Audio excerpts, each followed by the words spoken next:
प्यारे दोस्तों, ये किस्सा अक्सर बड़े बूढ़े सुनाया करते थे।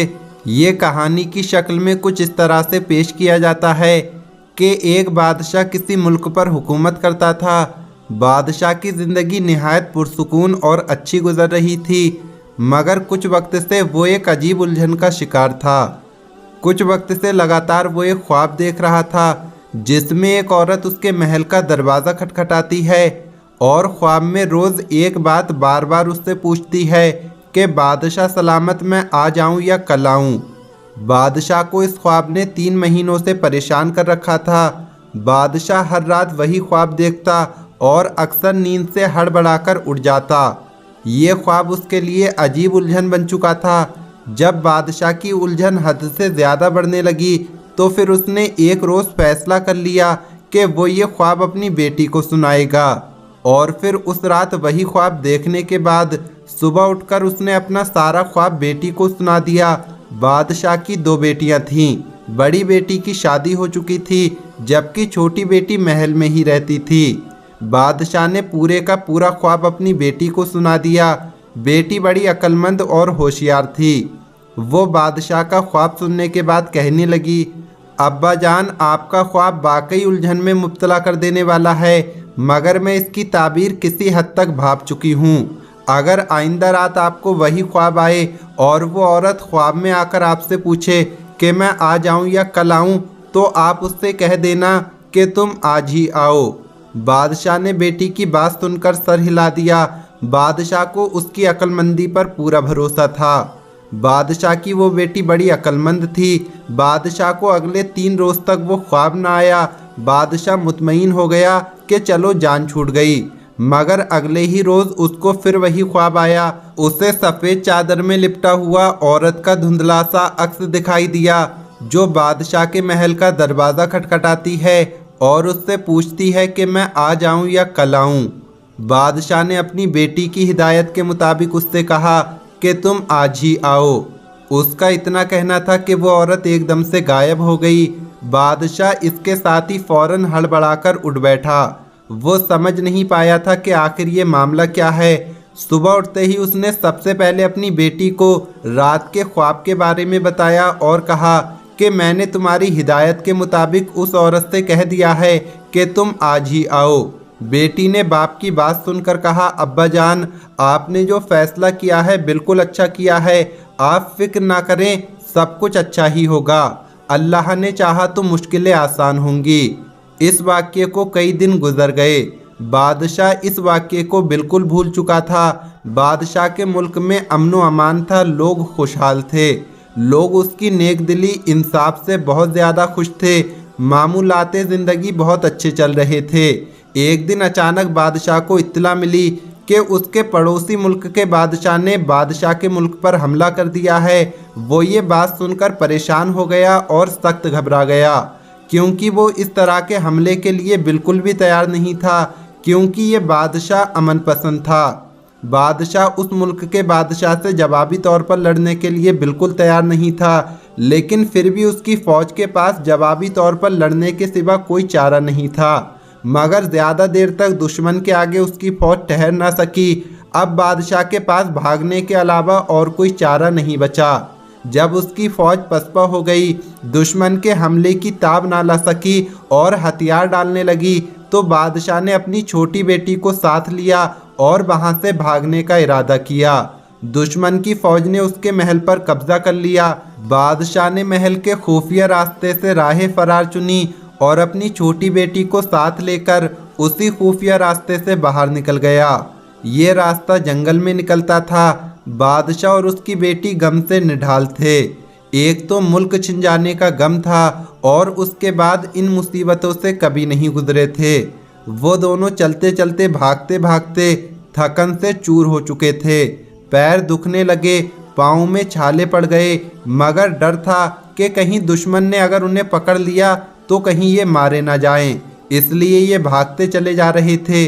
बादशाह अपनी बेटी को साथ लिए उसी जंगल में सारा दिन भागता रहा। भागते भागते यहाँ तक के शाम हो गई।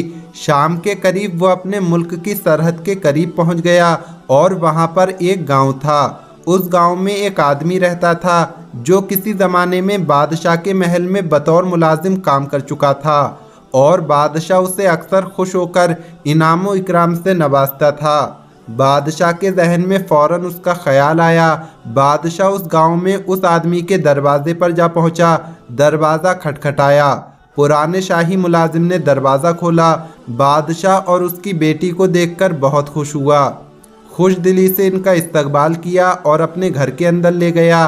बादशाह की खातिरदारी की, उसे पीने के लिए शरबत दिया और फिर आने का माजरा पूछा।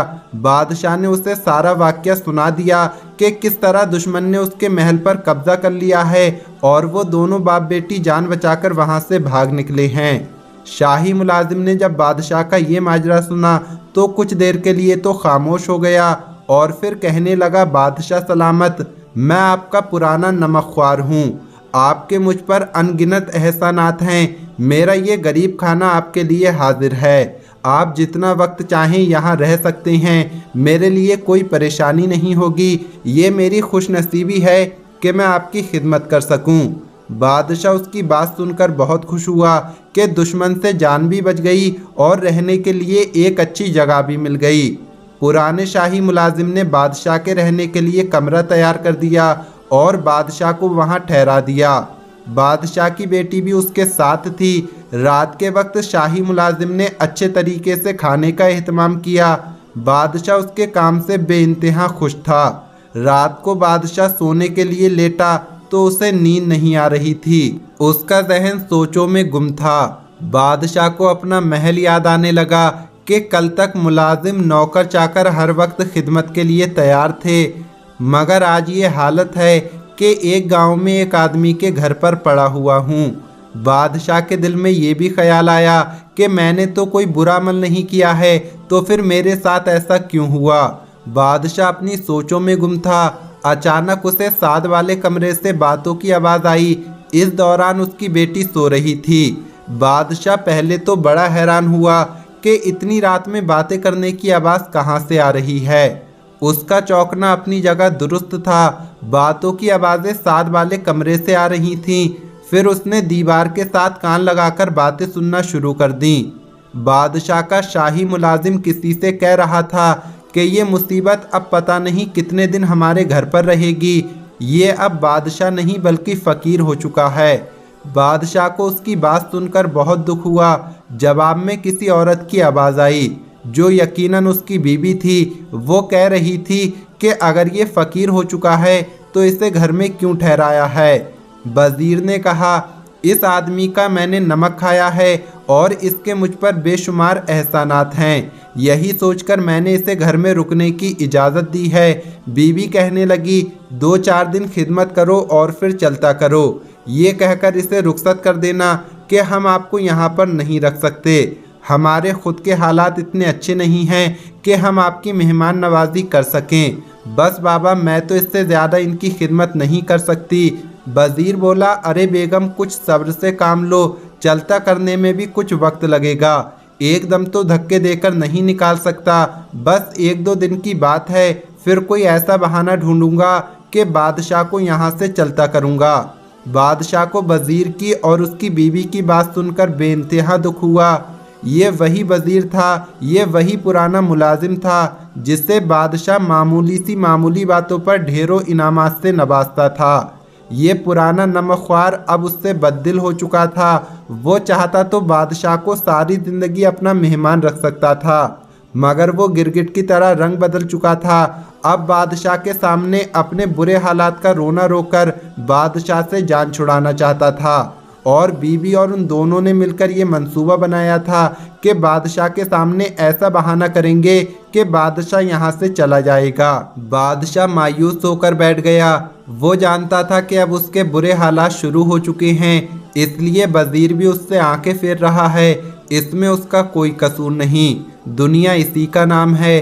बादशाह की आंखों में दुख से आंसू आ गए। वो रात उसने करवटें बदलते हुए गुजारी। सुबह उठा तो वज़ीर से कहने लगा, मेरे भाई, अब मैं तुमसे इजाज़त चाहूँगा। मैंने तुम्हारी मेहमान नवाजी देख ली। तुम्हारी मेहमान नवाजी का बहुत बहुत शुक्रिया। चालाक वज़ीर कहने लगा, क्यों बादशाह सलामत, क्या हुआ? आप इतनी जल्दी क्यों जा रहे हैं? 2-4 रोज तो और रुक जाते। क्या आपको मेरी मेहमान नवाजी पसंद नहीं आई या मेरी मेहमान नवाजी में कोई कमी रह गई?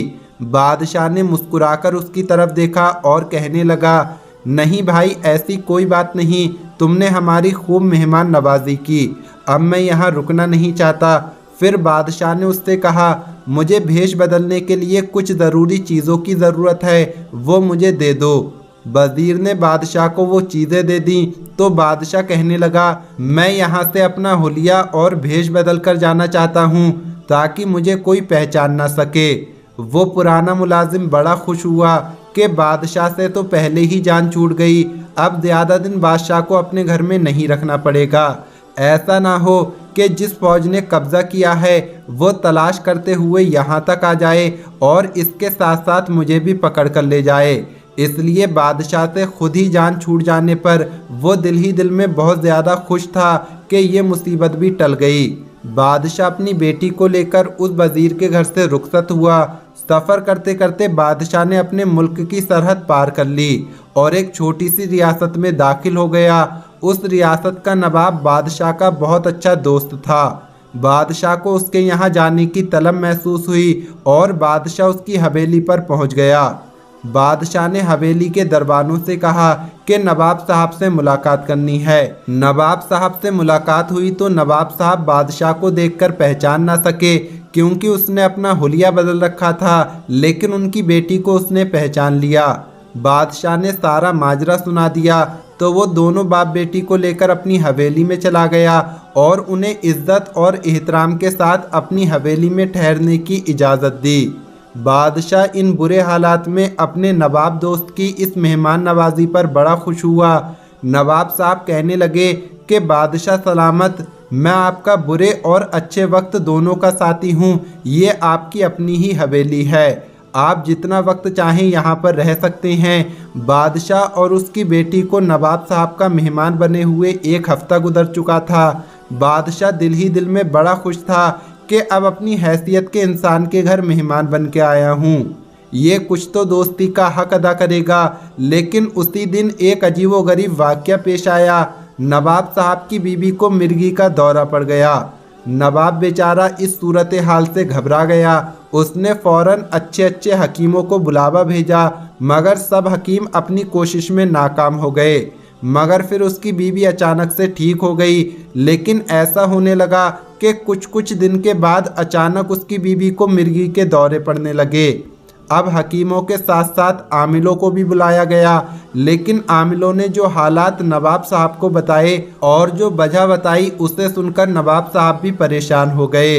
आमिलों ने नवाब साहब को बताया कि नवाब साहब, आपकी हवेली पर नहूसत का साया पड़ चुका है और हो ना हो इस नहूसत के पीछे इन दोनों बाप बेटी का ही किरदार है। जब से ये आपकी हवेली में आए हैं आपकी बीवी पर मिर्गी के दौरे पड़ना शुरू हो गए हैं। अगर आप अपनी बीवी की जान की सलामती चाहते हैं तो इस नहूसत को अपनी हवेली से हटाना होगा। इन दोनों बाप बेटी को हवेली से जितना जल्दी हो सके निकाल दो। नवाब साहब ये बात सुनकर बहुत परेशान हुए कि कैसे अपने दोस्त और उसकी बेटी को घर से निकालें। ये बात उड़ते उड़ते बादशाह के कानों तक पहुंची कि नवाब साहब की बीवी के मिर्गी के दौरों की वजह ये दोनों बाप बेटी हैं, जिन्हें आमिलों ने नहूसत करार दिया है। बादशाह ये सुनकर बहुत रंजीदा हुआ। नवाब साहब शर्म के मारे बादशाह से कुछ भी नहीं कह पा रहे थे, मगर बादशाह को इस बात का पूरा एहसास था। बिल आखिर बादशाह ने नवाब साहब से कहा, नवाब साहब आप परेशान ना हों, मैं जानता हूँ आमिलों ने आपसे क्या कहा है। मैं आज ही आपकी हवेली से रुखसत हो जाऊँगा और अपनी तमाम नहूसत को यहाँ से ले जाऊँगा। नवाब साहब चाहने के बावजूद भी बादशाह और उसकी बेटी को रोक न सके। बादशाह दुखी दिल के साथ नवाब की हवेली से बेटी को लेकर निकल आया। सफ़र करते करते बीरानों और बियाबानों से गुजरते हुए एक जगह आकर दरख्त के नीचे बैठ गए। थकन से चूर हो चुके थे।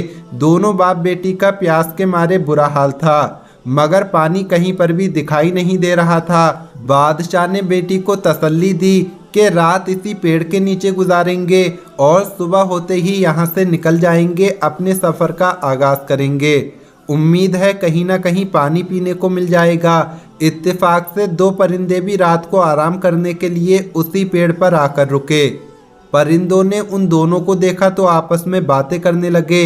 नर परिंदा अपनी मादा परिंदा से कहने लगा, देखो ये दोनों बाप बेटी हैं। ये आदमी फला मुल्क का बादशाह है, मगर अब इस पर बुरा वक्त आ चुका है, इस पर गर्दिश आ चुकी है। अभी इसकी गर्दिश और आजमाइश कुछ और बाकी है। अभी इसकी मुश्किलात ख़त्म नहीं हुई हैं। पता नहीं कैसे, लेकिन बादशाह को उनकी बातें समझ में आ रही थीं। बादशाह चौंक पड़ा और कान लगाकर बड़े मुहताद अंदाज में उनकी बातें सुनने लगा। परिंदे की बात सुनकर मादा परिंदा कहने लगी, इसकी मुश्किलात कैसे ख़त्म होंगी। उसकी बात के जवाब में नर परिंदा बोला, आजमाइश अल्लाह की तरफ से आती है और इस आजमाइश का तोड़ यही है कि कोई नेक बुजुर्ग इसके हक में दुआ करे। यहाँ से थोड़ी दूर एक नेक बुजुर्ग झोपड़ी में इबादत करते रहते हैं। इस बादशाह को चाहिए कि उनकी खिदमत में हाजिर हो और उनसे अपने हक में दुआ करवाए। अल्लाह ताला ज़रूर उनकी दुआ कबूल करेगा और इसकी आजमाइश को ख़त्म कर देगा। अगर ऐसा ना हुआ तो ये सारी ज़िंदगी इन्हीं जंगलों में भटकते रहेंगे।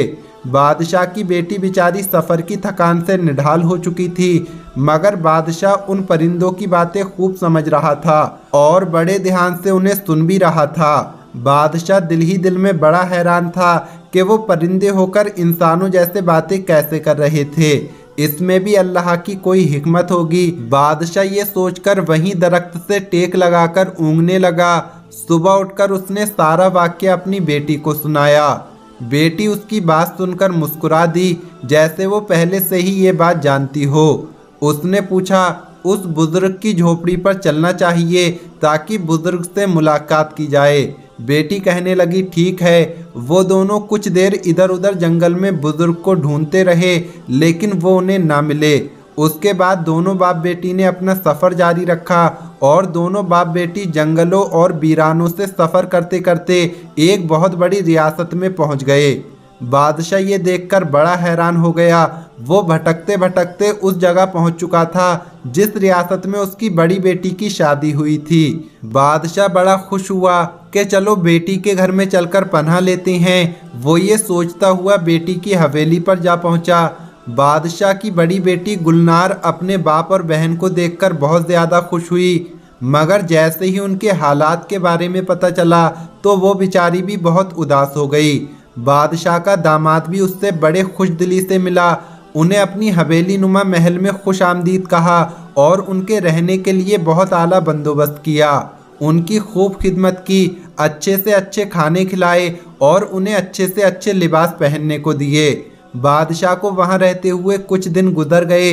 बादशाह दिल ही दिल में बड़ा शर्मिंदा था कि बेटी के दर पर आ पड़ा है, मगर उसकी छोटी बेटी कहने लगी, हम पर मुसीबत का वक्त है, इसलिए हमारी इससे बेहतर जाहे पना यानी हमारे लिए रहने के लिए फ़िलहाल इससे बेहतर कोई भी जगह नहीं हो सकती। और वैसे भी आप अपनी बेटी और मैं अपनी बहन के घर पर हूँ। बादशाह कहने लगा, वो बात तो ठीक है, मगर आखिर हम कब तक यहाँ पर पड़े रहेंगे।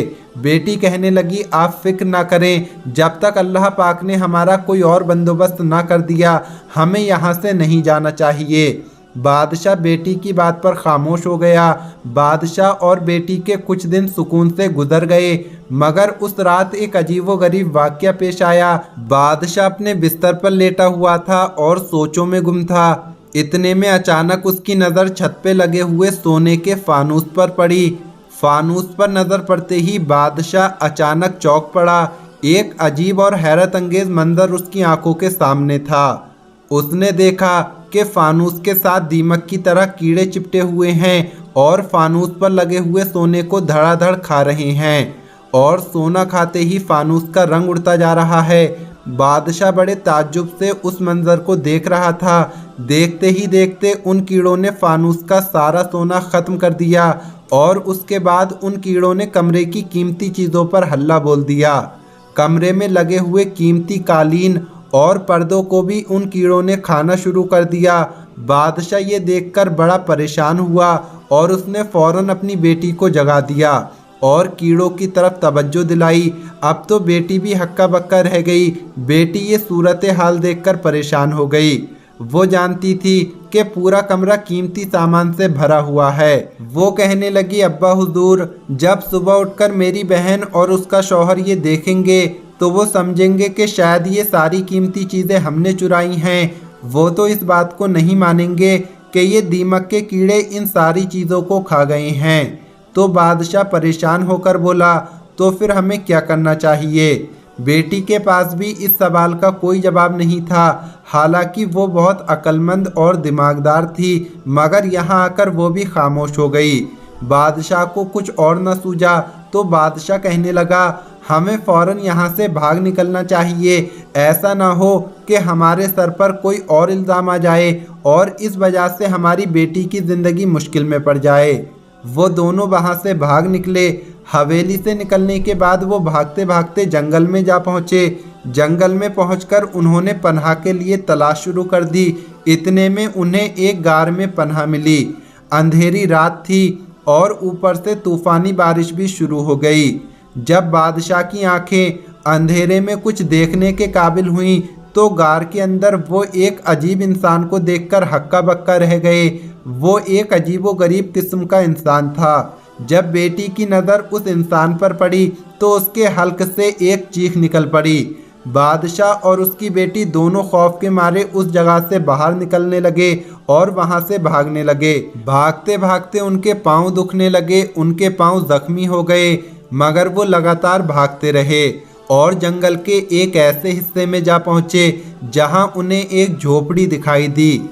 बादशाह को कुछ और समझ में नहीं आया तो वो झोपड़ी के अंदर दाखिल हो गया। अंदर उन्हें एक बुजुर्ग नूरानी शख्सियत वाले नजर आए। बुजुर्ग शायद इबादत में मसरूफ़ थे। बादशाह और बेटी को उन्हें देखकर कुछ हौसला हुआ और वो बुजुर्ग के पास ही बिछी हुई चारपाई पर बैठ गए। थोड़ी देर खामोशी छाई रही और बुजुर्ग जब अपनी इबादत से फारिग हुए तो उनकी तरफ मुतवज्जे हुए। बादशाह ने कुछ कहने के लिए अपना मुंह ही खोला था। इतने में उन बुजुर्ग ने हाथ के इशारे से बादशाह को बोलने से मना कर दिया। बादशाह उनके इशारे से खामोश हो गया। बुजुर्ग कुछ देर मुंह ही मुंह में कुछ पढ़ते रहे, फिर थोड़ी देर बाद उठे और उन्होंने झोपड़ी में एक तरफ पड़े हुए कटोरे में दूध डालकर उन्हें पीने के लिए पेश कर दिया। दूध पीकर बादशाह और उसकी बेटी को तवानाई महसूस हुई, जैसे उनके मुर्दा जिस्म में जान पड़ गई हो। बुजुर्ग उनकी तरफ देखकर कुछ लम्हे खामोशी से मुस्कुराते रहे और फिर कहने लगे, बेटा, मैं जानता हूँ कि तुम मुश्किल हालात से दो चार हो, लेकिन मैं ये भी कहता हूँ कि तुम्हारी ये बेटी बहुत अक्लमंद है, जिसने तुम्हें ये मशवरा दिया कि तुम अपने ख्वाब में आने वाली उस औरत से कहो कि तुम आज ही आओ। क्या तुम जानते हो वो औरत कौन थी जो तुम्हारे ख्वाब में रोज़ आती थी और रोज़ पूछती थी कि मैं आ जाऊं या कल आऊं? बादशाह जो हैरत और गौर से उन बुजुर्ग दरवेश की बातें सुन रहा था, वो कहने लगा, नहीं, मैं नहीं जानता वो औरत कौन थी। बुजुर्ग ने मुस्कुराकर तस्बीह के दानों पर हाथ फेरते हुए कहा कि वो औरत नहीं, दरअसल वो एक गर्दिश थी जो तुमसे रोज़ आकर पूछती थी कि मैं तुम्हारी ज़िंदगी में अब आऊँ या बाद में, यानी कल आऊँ। कल से मुराद तुम्हारे बुढ़ापे की ज़िंदगी में आऊँ। वो गर्दिश तुम्हारी ज़िंदगी पर नहूसत बनकर मंडरा रही थी, मगर मुझे खुशी है कि तुम्हारी बेटी ने उसे खूब पहचाना और तुम्हें ये मशवरा दिया कि तुम आज ही आओ। जानते हो आज का मतलब क्या था? बादशाह ने नामे सर हिला दिया। बुजुर्ग ने बेटी की तरफ देखकर मुस्कुराते हुए कहा, इसलिए कि तुम में ताकत थी कि तुम उस आजमाइश का मुकाबला कर सको, मगर शायद तुम में कल ये हिम्मत ना होती, इसीलिए तुम्हारी बेटी ने तुमसे ये कहा कि उस औरत को कहो कि आज ही आए। क्यों बेटी, क्या मैं ठीक कह रहा हूँ? बेटी ने सर झुकाकर कहा, जी हाँ मोहतरम बुजुर्ग, आपने दुरुस्त फरमाया। तुमने इस आजमाइश को आज बुलाकर उसका मुकाबला किया और इस बार को सह गए। अगर कल बुढ़ापे के वक्त तुम इस आजमाइश को बुला लेते तो शायद तुम इसका मुकाबला नहीं कर पाते, तुम में इतनी सकत ना होती। लेकिन बादशाह, तुम्हारे लिए एक अच्छी खबर है। वो खबर ये है कि तुम्हारी इस नहूसत के दिन ख़त्म होने वाले हैं, तुम्हारे अच्छे दिन आने वाले हैं। तुम्हारी हारी हुई फौज के सिपहसालार ने अपनी ताकत को जमा करना शुरू कर दिया है। उसने तमाम फौजियों को एक बार फिर से इकट्ठा करना शुरू कर दिया है। इस ताकत को जमा करके एक बार फिर अपने मुल्क के हुसूल के लिए कोशिश करना चाहता है और तुम्हारे पहुंचने तक मुझे उम्मीद है कि वो अपने वतन को दोबारा हासिल कर लेंगे। और तुम्हें ये जानकर खुशी होगी कि इसमें तुम्हारे कुछ दोस्त भी उनकी मदद कर रहे हैं, यानी तुम्हारे हमसाया मुल्क जहाँ का बादशाह तुम्हारा दोस्त है वो भी तुम्हारी फ़ौज की मदद करेगा और वो मुल्क तुम्हें दोबारा हासिल होगा। तुम्हारे लिए खुशी की बात यह है कि तुम्हारा मुल्क तुम्हें दोबारा हासिल होने वाला है और ये नहुसत के बादल छटने वाले हैं। जाओ वापस अपने मुल्क जाओ। बादशाह ये सुनकर बड़ा खुश हुआ। उसने उठकर बुजुर्ग का हाथ चूम लिया और उनका शुक्रिया अदा किया और अपनी बेटी को लेकर वहां से निकल पड़ा। अब उनकी मंजिल अपना मुल्क था। वो सोच में था कि उनका मुल्क उन्हें दोबारा वापस कैसे हासिल होगा। एक फौज जो शिकस्त खा चुकी है, जो हार चुकी है, वो दोबारा अपना वतन कैसे हासिल करेगी। दिन रात सफ़र करते करते वो कई हफ्तों के बाद अपने मुल्क में वापस पहुंचा तो ये देखकर हैरान रह गया कि उसकी फ़ौज दोबारा अपने महल, अपने वतन पर काबिज हो चुकी थी। दुश्मन को शिकस्त हुई थी और उसे मारकर वहां से भगा दिया गया था। बादशाह की फ़ौज ने उसका इस्तकबाल किया। सिपहसालार ने दोबारा खुशामदीद कहा और बादशाह को उसके तख्त पर बिठा दिया। दूसरे मुल्क के जो बादशाह थे, जो इसके दोस्त थे, उन्होंने इसे मुबारकबाद दी। सिपहसालार और उसके बादशाह दोस्त ने बताया कि उन्होंने उनके सिपाहियों को दोबारा इकट्ठा किया और उनकी ताकत को एकजुट करके दोबारा दुश्मन पर हमला बोल दिया और उनके अज़म और हौसले से दोबारा सल्तनत वापस मिल गई। बादशाह ने अपने बादशाह दोस्त का शुक्रिया अदा किया, सिपहसालार का भी शुक्रिया अदा किया और फिर अपनी बेटी का माथा चूमा और कहने लगा, बेटी, तुम्हारी अक्लमंदी की वजह से मैं आज इस नहुसत का मुकाबला कर सका। अगर शायद आखिरी उम्र होती और बुढ़ापा होता तो मुझ में ये ताकत ना होती और मैं इसका मुकाबला ना कर सकता। बेटी कहने लगी, अब्बा जान, मैंने अपनी अक्ल के मुताबिक जो मुनासिब ख्याल किया उसका आपको मशवरा दिया। बादशाह ने एक हफ्ते के बाद अपने वफादार सिपहसालार से अपनी बेटी की शादी कर दी। कई रोज़ तक मुल्क में चरागा किया जाता रहा। उसके बाद बादशाह ने अमूर सल्तनत अपनी बेटी और अपने दामाद के सुपुर्द की और ख़ुद याद इलाही में मसरूफ़ हो गया। दोस्तों, अगर हमारे ऊपर कोई परेशानी आती है तो उसमें भी कोई बेहतरी होती है। अगर ये परेशानियां उस वक्त आएँ जब हम उन्हें बर्दाश्त करने की ताकत न रखते हों तो फिर हमारा क्या हाल होगा, इसका अंदाज़ा आप खुद लगा सकते हैं। दोस्तों, ये कहानी आपको अच्छी लगी होगी, यही उम्मीद करते हैं। इस वीडियो को लाइक ज़रूर करें और हमारे चैनल को सब्सक्राइब भी कर दें। मिलेंगे अगली वीडियो में। अल्लाह हाफिज़।